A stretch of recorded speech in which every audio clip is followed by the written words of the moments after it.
here we have the equation of a line.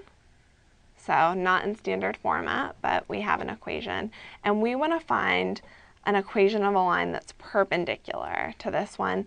And our answers are also not in standard format.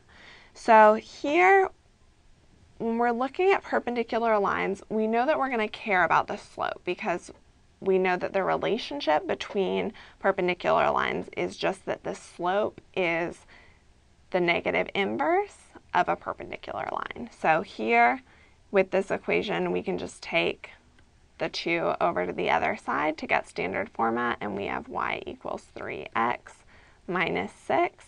Here, once you realize that this number isn't going to affect the x, you don't even really have to do anything because you know automatically that 3 is the slope, or the m.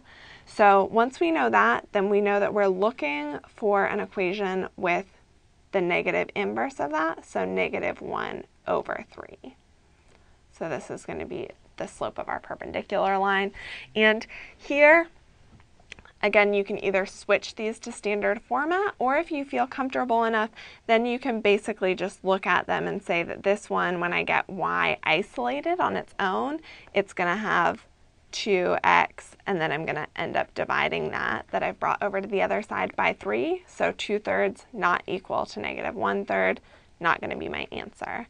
Up here, I can bring over the 3x, and I'm going to get y equals negative 3x something, which is negative, but it's not the inverse of 3. So here, nope, also not an answer.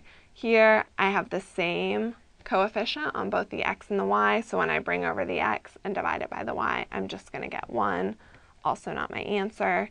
Here, I could bring it over and I'd have y equals some form of 4x plus 5 divided by 3, which isn't going to work. I'm going to have 4 over 3 as my slope.